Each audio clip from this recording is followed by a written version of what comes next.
She traded her wedding ring for bullets until the gunsmith asked why her hands were shaking so bad the bell above the door barely whispered when Sarah May stepped into the gunsmith shop. Dust followed her like a shadow, settling on her torn skirts and catching in the tangled mess of her hair. The late afternoon sun slanted through the dirty window, painting everything in shades of amber and regret. Her wedding dress had once been white. Now it told a different story in stains that spoke of blood and earth and 3 days of hard riding. The lace at her wrists hung in threads, and her shoes were worn through to bare feet that had walked farther than any bride should ever have to walk.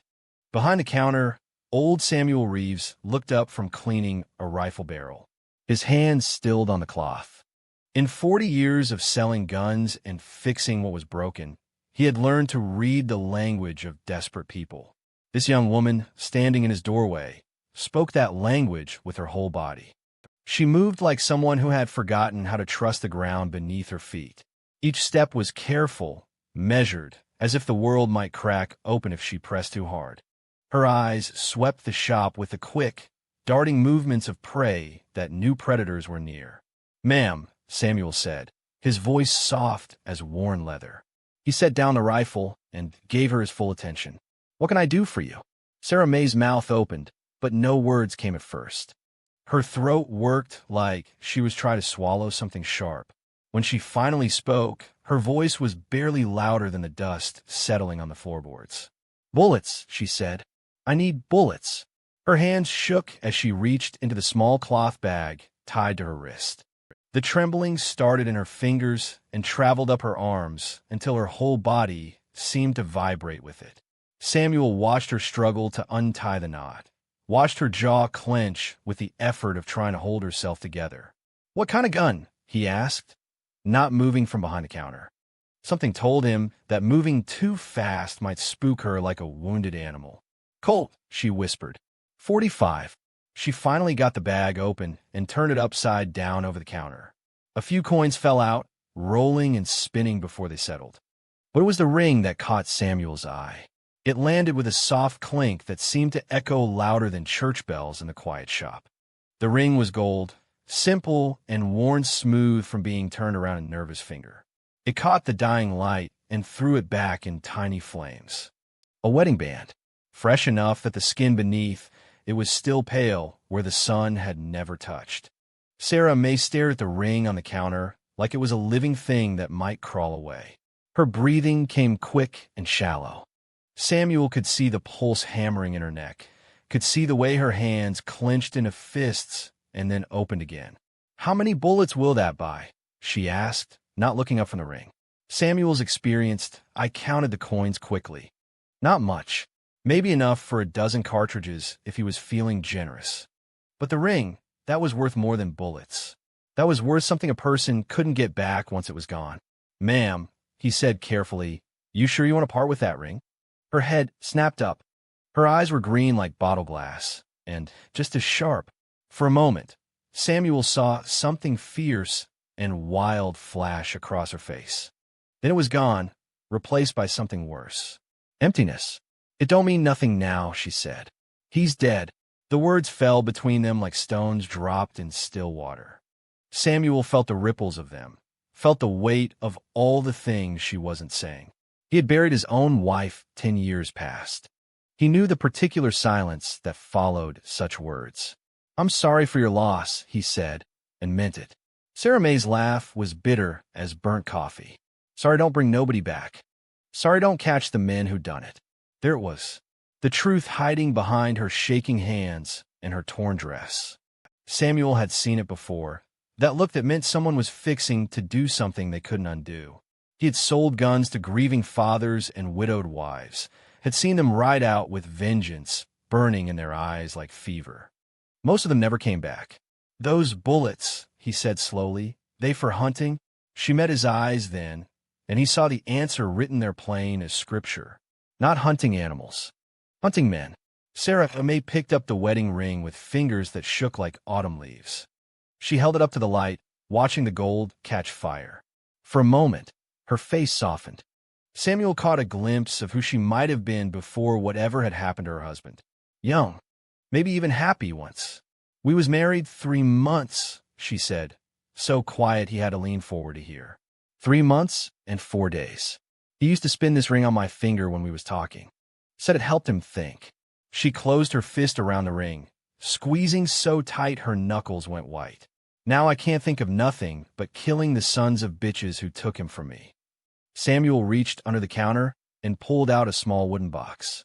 Inside, nestled in red velvet, were a dozen brass cartridges. They gleamed like small suns in the lamplight. These here will fit your Colt, he said. But before you take them, I got to ask you something. Sarah May's eyes fixed on the bullets like a starving person looking at bread. What? You ever killed a man before? The question hung in the air between them. Sarah May's breathing stopped for a moment, then started again, faster than before. No, she whispered, but I reckon I'm about to learn. Samuel nodded slowly. He had expected as much. There was something about her that was still soft underneath all that pain and anger.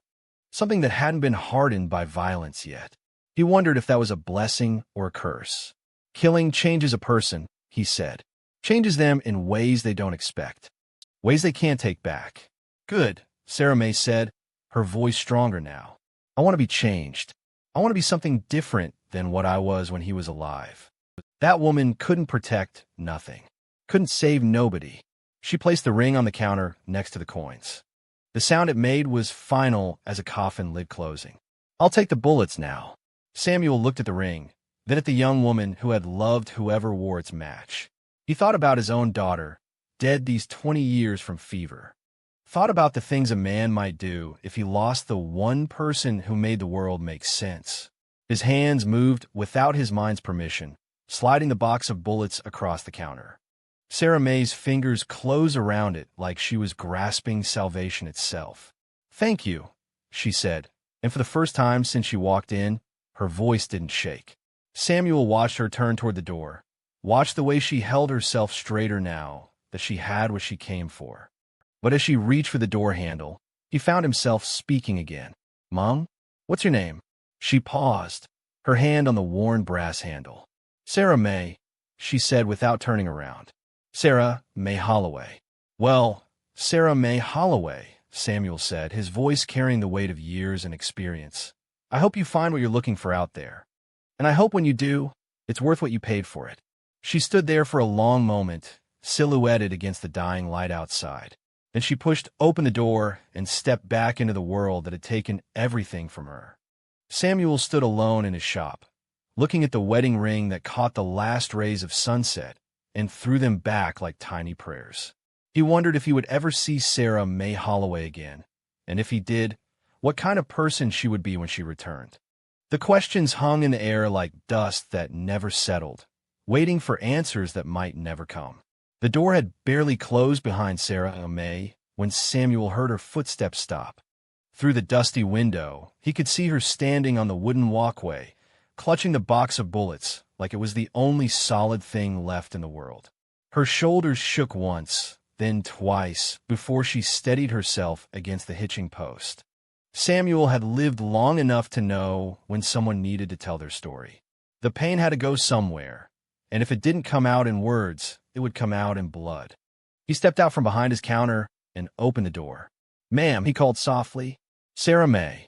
She turned, and he saw the tears she was fighting to keep back.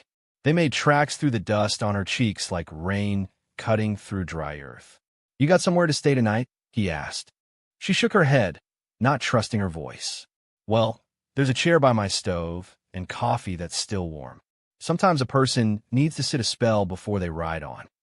For a moment, he thought she might refuse. Her whole body was wound tight as a spring, ready to bolt at the first sign of kindness. But then her knees seemed to give out just a little, and she nodded. Samuel led her back inside and pulled up a chair near the small pot-belly stove that heated his shop. The coffee was bitter as medicine, but it was hot, and Sarah May wrapped her hands around the cup like it was a lifeline. They sat in silence for a long while. Samuel had learned that silence was sometimes the best gift you could give a person carrying heavy grief. He puttered around his shop, organizing cartridges and cleaning gun parts, giving her time to find her words. When she finally spoke, Her voice was so quiet he had to stop what he was doing to hear. "We had a little place," she said, staring into the coffee. "Nothing fancy, just a cabin and some good land for farming. Thomas, he was always talking about what we'd plant come spring. Corn and beans and maybe some apple trees." Samuel settled into the chair across from her, his hands still busy with the cleaning cloth and rifle parts. Sometimes it was easier to talk when the other person wasn't looking directly at you. "Thomas was your husband," he said gently. "Thomas Holloway." She said the name like a prayer. "We met at a church social in Kansas. He was the kind of man who helped old ladies with their groceries and never forgot to tip his hat. Quiet but strong. Had hands that could fix anything." A small smile ghosted across her face, then disappeared. "He built our cabin himself, every board and nail. Said he wanted to make something that would last. Something we could pass down to our children someday." The last words came out cracked, and she had to stop talking for a moment. Samuel waited, still working with his hands, giving her the space she needed. "We've been out there 2 seasons," she continued. "Just getting by, but happy. Real happy." Thomas would sing while he worked the fields. Couldn't carry a tune worth a damn, but he'd sing anyway. Said it helped the corn grow. She laughed, but it was the kind of laugh that was more like crying. 3 days ago, I was hanging laundry on the line. Just ordinary Tuesday morning, hot as blazes. I could hear Thomas chopping wood behind the cabin, whistling some fool song he learned from his daddy. Sarah May's hands tightened on the coffee cup. Samuel saw her knuckles go white. That's when they came. 5 of them, riding hard from the east. I knew right away they weren't the kind of men who came calling for good reasons. You could see it in how they sat their horses, like they owned whatever they looked at. Her voice got steadier as she told the story, like she was reciting something she'd gone over 100 times in her mind. Their leader was a big man with a scar running from his ear to his mouth. Called himself Donovan. He said they were collecting taxes for the territorial government. But Thomas and me, we already paid our taxes to the county clerk just last month. Samuel's hands stilled on the rifle barrel. He knew men like Donovan. Thieves who used official-sounding words to justify their stealing. They moved through the territory like locusts, taking what they wanted and leaving destruction behind. Thomas came around from behind the cabin with the axe still in his hands. He was always careful about men like that. Never trusted easy, but never looked for trouble either. He asked them real polite to state their business and move on. Sarah May took a shaky sip of coffee, gathering strength for what came next. That's when Donovan laughed. Said our little place looked mighty comfortable, and maybe they just take it for themselves. Save the territory the trouble of collecting taxes from folks who couldn't pay anyway. The tears came then, slow and steady. Samuel reached into his pocket and pulled out a clean handkerchief, setting it on the small table between them. "Thomas told me to get inside the cabin. Said it real calm, like he was asking me to fetch him some water. But I could see his hands gripping that axe handle. Could see him getting ready for whatever was coming." She used the handkerchief to wipe her eyes, but the tears kept falling. "I should have done what he said. Should have gone inside and stayed there. But I couldn't leave him alone with 5 armed men. So I stood there on the porch like a fool, watching it all happen." Samuel set down his work entirely now, giving her his full attention. Donovan pulled his gun first. Didn't even give Thomas a chance to talk. Just shot him down like he was nothing more than a rabid dog. The words came out flat and hard, like stones thrown at a wall. Thomas fell forward, still holding that axe. I ran to him, but there was so much blood. He tried to say something, but the words wouldn't come. Just looked at me with those brown eyes of his, and then he was gone. Sarah May's whole body was shaking now, but she kept talking. They burned everything. The cabin, the fields, even the chicken coop. Took our horses and the money we had saved for winter supplies. Left me there with nothing but the clothes on my back and Thomas lying dead in the dirt. Samuel felt an old familiar anger rising in his chest. He had heard too many stories like this one, had seen too many good people destroyed by men who took whatever they wanted and called it justified. "How'd you make it to town?" he asked. "Walked. 3 days and nights, following the river. Drank when I could, slept when I had to. Kept thinking about those men riding away, laughing about what they'd done. Kept thinking about Thomas lying there all alone." She looked up at Samuel then, and he saw something in her eyes that made his heart hurt. It was the look of a person who had discovered that the world was crueler than they'd ever imagined. That ring was the only thing they didn't take. Thomas put it on my finger the day we were married, said it was his grandmother's, said it would keep me safe as long as I wore it. Her laugh was bitter as winter wind. A lot of good it did. Couldn't keep him safe. Couldn't keep our home from burning. Couldn't keep those men from riding away free as birds. Samuel reached across the table and gently touched her hand. What are you planning to do, child? You think it'll bring Thomas back? Sarah May pulled her hand away like she'd been burned. No, she said fiercely, but it'll make sure those bastards can't do to anybody else what they've done to us. It'll make sure they pay for what they took. The fire in her voice reminded Samuel of his own daughter at that age, full of righteous anger and convinced that the world could be fixed with enough determination. He buried that daughter 20 years ago, and the lesson had nearly killed him. Vengeance is a hungry thing, he said carefully. Feeds on itself until there's nothing left of the person who started down that road. Sarah May stood up abruptly, the chair scraping against the wooden floor. Maybe there ain't nothing left anyway, she said. Maybe the woman who hung laundry and sang with her husband died right alongside him. Maybe all that's left is someone who knows how to load bullets and pull a trigger. She walked to the window and looked out at the darkening street. The sun was setting behind the mountains, painting the sky the color of blood and fire.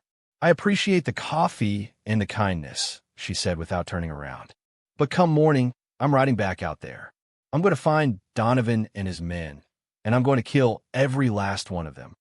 Samuel watched her reflection in the window glass, saw the way her jaw was set with determination that looked more like desperation. And after that, he asked quietly, what happens to Sarah May Holloway after the shooting's done?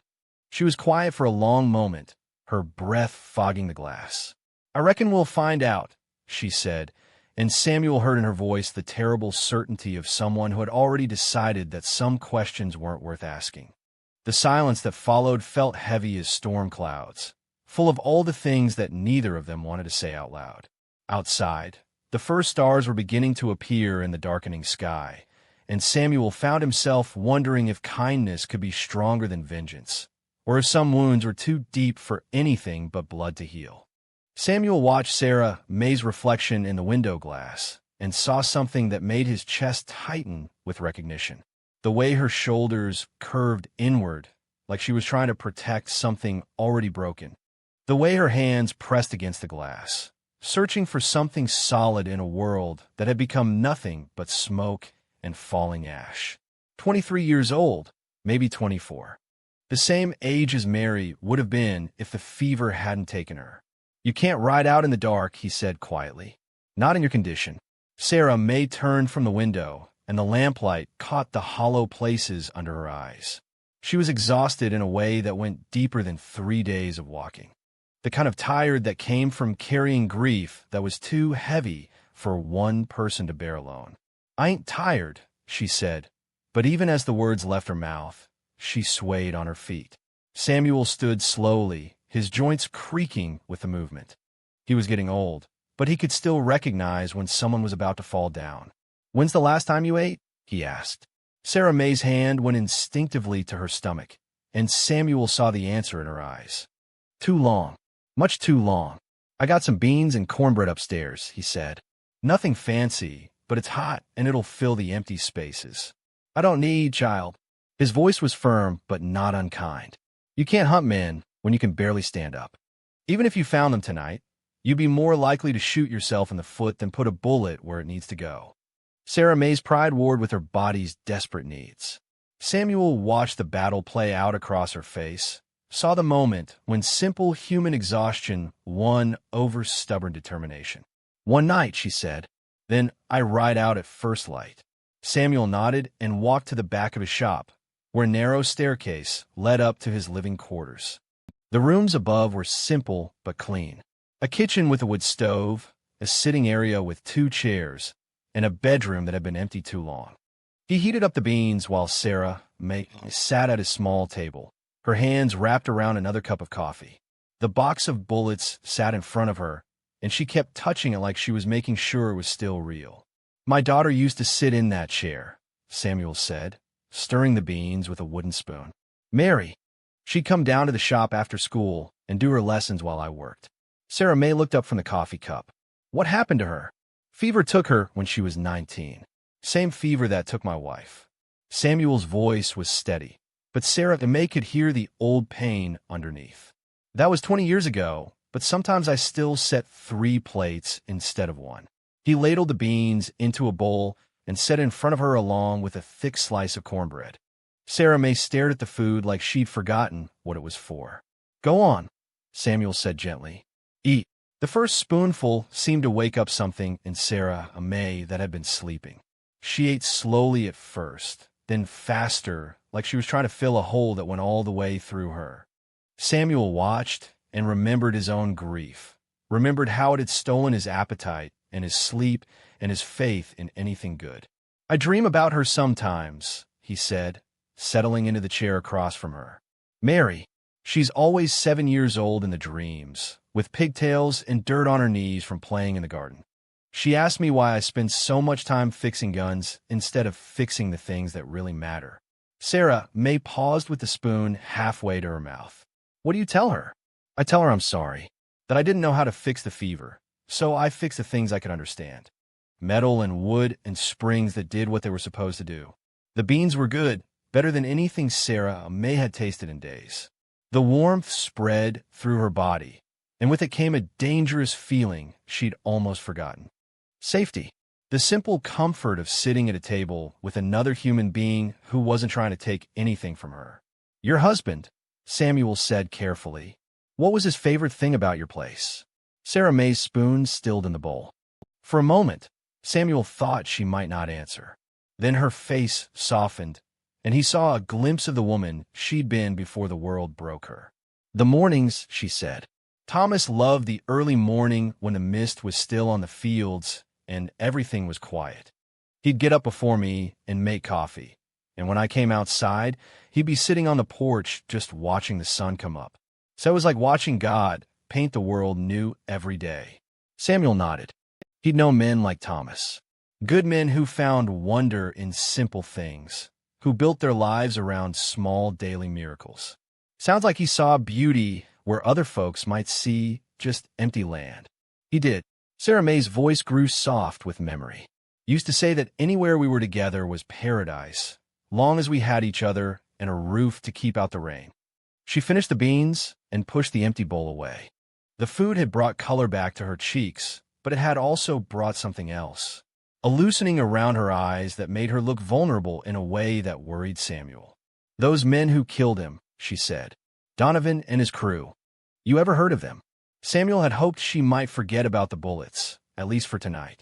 But he could see that the food and warmth had only made her more determined, not less. I heard talk, he admitted. They've been moving through the territory for months, hitting isolated homesteads. Always the same story. Claim to be collecting taxes or fees, take whatever they want, leave folks with nothing. Then you know they got to be stopped. I know the law's looking for them. Sheriff Martinez sent word to every town between here and the Colorado border. It's only a matter of time. Sarah May's laugh was sharp as broken glass. The law. Where was the law when Thomas was bleeding to death in our yard? Where was the law when they burned everything we worked for? Samuel didn't have an answer for that. The territory was too big and the law too thin.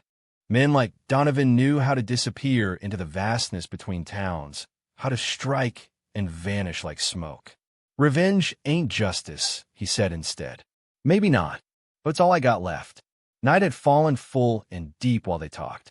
Through the window, Samuel could see stars scattered across the black sky like spilled salt. He thought about Mary, about the dreams where she asked him why he didn't fix the things that mattered. You can sleep in Mary's room tonight, he said. It's got clean sheets and a window that faces east so you can see the sunrise. Sarah May started to shake her head, but Samuel held up a hand. No charge. Just an old man who doesn't like the idea of a young woman sleeping rough when there's a warm bed going to waste. Something in his tone made her stop arguing. She nodded once, quickly, like she was afraid she might change her mind if she thought about it too long. Samuel showed her to the small bedroom. The bed was narrow but comfortable, with a quilt his wife had made years ago. A wash basin sat on a dresser, and clean towels hung on a peg by the door. "There's water in the pitcher if you want to wash," he said, "and I put some of Mary's old clothes in the drawer. Might fit you better than that torn dress." Sarah May touched the fabric of her wedding dress, feeling the rips and stains that told the story of the last 3 days. "Thank you," she whispered, "for all of it." Samuel nodded and pulled the door closed behind him, leaving her alone with the first privacy she'd had since the morning Thomas died. Sarah May sat on the edge of the bed and looked around the room. It still felt like a young woman had lived here. A brush and mirror on the dresser, a book of poems on the bedside table, a small sampler on the wall that read, "Faith makes all things possible," in careful cross-stitch. She opened the dresser drawer and found a simple blue dress that looked like it might fit. The fabric was soft and well-made, clearly cherished by someone who had never expected to outgrow it. Sarah May washed her face and hands in the basin, watching the water turn brown with dust and dried tears. When she looked up at her reflection in the small mirror, she barely recognized the woman staring back at her, hollow-eyed and sharp-featured, with hair that hung in tangled knots around her face.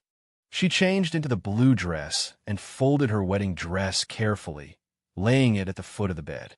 The stains were still there, but somehow they seemed less angry now, more like wounds that might eventually heal. The bed was softer than anything she'd slept on in days, and despite everything, Sarah May felt her eyes growing heavy. She lay down on top of the quilt and stared at the ceiling, trying not to think about Thomas lying cold in the ground while she was warm and fed and safe. But exhaustion was stronger than guilt, and eventually her eyes closed. She dreamed of the morning mist on their fields, of Thomas sitting on the porch with his coffee and his quiet smile. In the dream, he turned to look at her with those gentle brown eyes. "You don't have to carry this alone," he said, his voice as clear as if he were sitting beside the bed. "There's other ways to make things right." Sarah May reached for him in the dream, but he was already fading like smoke in the wind. "I don't know any other way," she whispered to the empty air. But when she woke before dawn, with pale light creeping through the eastern window, she found herself wondering if maybe Thomas was right, and if the path she'd chosen was the only one, or simply the one that felt most like the pain she couldn't let go of.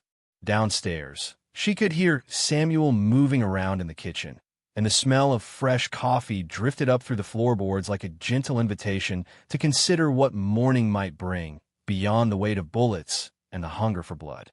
The sun touched the eastern window like a gentle hand, painting Mary's room in shades of gold and amber. Sarah May woke slowly, as if rising from deep water. For one precious moment between sleep and waking, she forgot where she was and why. The morning light felt familiar, like all the mornings she'd woken beside Thomas, listening to him hum while he made coffee in their little kitchen. Then memory crashed over her like a cold wave, and she remembered everything. She sat up in the narrow bed, still wearing Mary's blue dress. The fabric smelled like lavender and old roses, like it had been kept in a cedar chest with love and care. Outside the window, she could see the main street of town beginning to stir. A dog wandered across the dust, and somewhere a rooster crowed with stubborn optimism.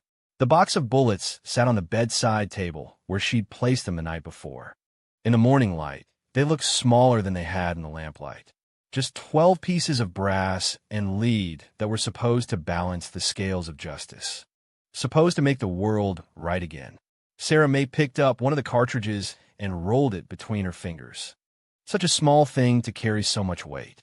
Thomas used to say that the smallest seed could grow into the mightiest tree, given enough time and the right kind of tending.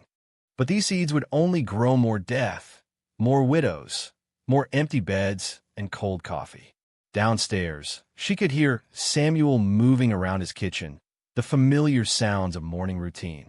Coffee pot on the stove, boots on wooden floors, the creak of a chair that had held the same man through 20 years of solitary breakfasts.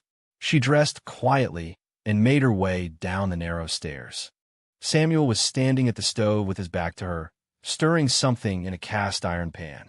His hair was white as winter clouds in the morning light, and his shoulders carried the careful posture of a man who had learned to move gently through a world that broke too easily. "Morning," he said without turning around. "Hope you slept better than you expected." "I did." Sarah May's voice was hoarse with sleep and dreams. "Better than I deserved to." Samuel turned and looked at her with eyes that had seen too much, but somehow held kindness anyway. Nobody deserves to sleep on the hard ground when there's a soft bed going unused. "Sit yourself down. Eggs will be ready soon." Sarah May took the same chair she'd occupied the night before. The morning felt different from the dark desperation of yesterday evening. Softer around the edges, like grief that had been worn smooth by time and distance. "I've been thinking," Samuel said, cracking eggs into the hot pan, "about what you said last night. About those men and what they'd done." Sarah May's hand went instinctively to the box of bullets in her pocket. And I think maybe there's more than one way to stop a bad thing from happening again." He slid the eggs onto a plate alongside thick slices of bacon and set it in front of her. The food smelled like every good morning she'd ever known, back when mornings meant possibility instead of just another day to endure. "You mean let the law handle it?" Sarah May's voice carried the weight of old disappointment. "I mean, maybe the law ain't the only choice you got." Samuel poured coffee into 2 cups and settled into his chair. "Maybe there's something else worth fighting for besides killing the men who took what you loved." Sarah May ate slowly, thinking about his words. Outside the window, she could see people beginning their day. A woman hanging laundry on a line, her movements careful and practiced. A man loading supplies into a wagon, his horse standing patient in the traces. Life continuing in all its ordinary, fragile ways. "What else is there?" she asked finally. "Thomas is gone. Our place is ashes. Everything we built together is just gone." Samuel was quiet for a long moment, staring into his coffee cup like it might hold answers to questions too hard to speak out loud. 20 years ago, he said, after Mary and Elizabeth died, I thought the same thing. Thought the world had ended, and I was just too stubborn to lie down and die with it. Spent 2 years drinking myself toward the grave, fixing guns for men who wanted to fix their problems with bullets. He looked up at Sarah May, and she saw something in his eyes that she recognized. The hollow place where hope used to live. "What changed?" she asked. "A woman came into my shop one day. Young widow, maybe 25, with 2 small children and no husband to provide for them. She had a broken pistol her daddy had given her, said it was the only thing of value she owned. Wanted me to buy it so she could feed her babies." Samuel's voice grew soft with memory. "I looked at that gun and saw that it couldn't be fixed. Metal was cracked clean through, dangerous to anyone who tried to fire it. But I looked at that woman and her children, and I saw something that could be fixed. Something that was worth more than all the revenge in the world." Sarah May felt something shift in her chest, like a door opening that she hadn't even known was closed. "What did you do?" "I bought the gun anyway. Gave her enough money to last the winter. Helped her find work with the dressmaker. Watched her children when she was working. Small things, but they added up to something bigger than what I'd lost."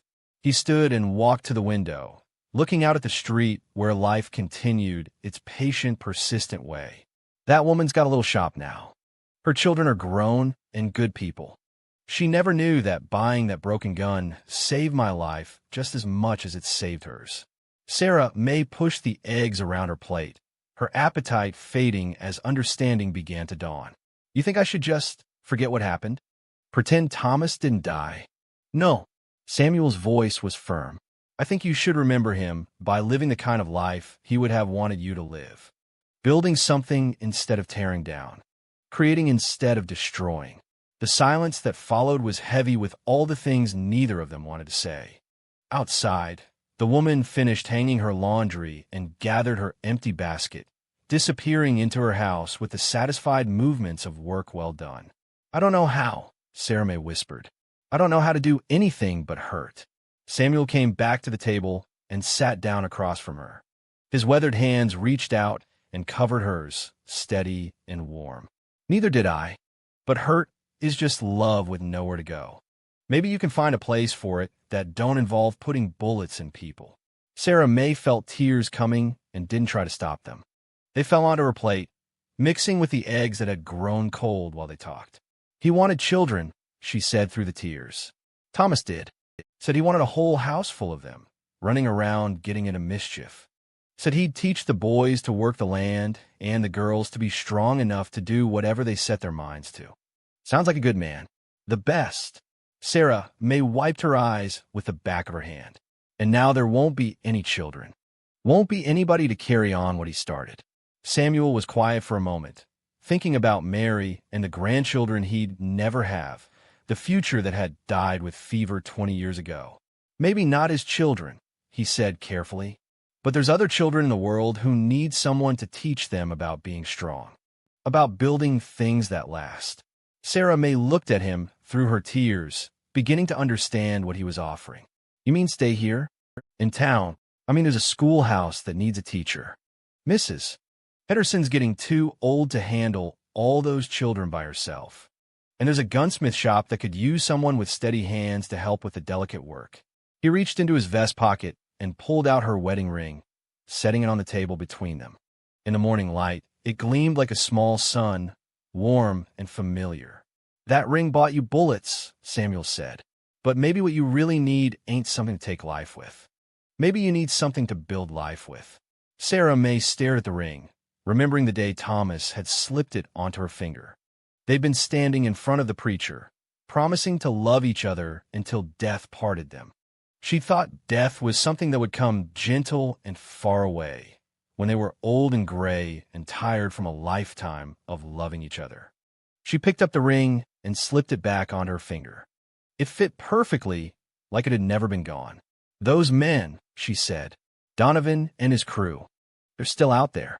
They are. And someday they'll face justice, one way or another. But you chasing them with a gun ain't going to bring Thomas back. Ain't going to make the world a safer place for the next young couple trying to build a life together. Samuel stood and walked to a cabinet, returning with a small cloth bag. Inside were seeds, corn and beans and apple seeds like the ones Thomas had dreamed of planting. These came from my own garden, he said. Been saving them for spring, but I think maybe they'd grow better in younger hands. Sarah May took the bag of seeds, feeling their weight and promise. Such small things, but they carried the future in their hard shells. The possibility of new life growing from soil that had known death. Mrs. Henderson would really need help with the school. Town's growing. More families moving in every month. More children who need teaching. And Samuel's voice grew gentle. Mary always wanted to be a teacher. Always said she'd have a classroom full of young minds to shape and guide. Sarah May closed her eyes and saw it. A classroom full of children learning their letters and numbers, their faces bright with the curiosity Thomas had loved so much. She saw herself teaching them to read the poetry he used to recite while he worked, sharing the gentleness he'd shown her in the quiet moments between chores.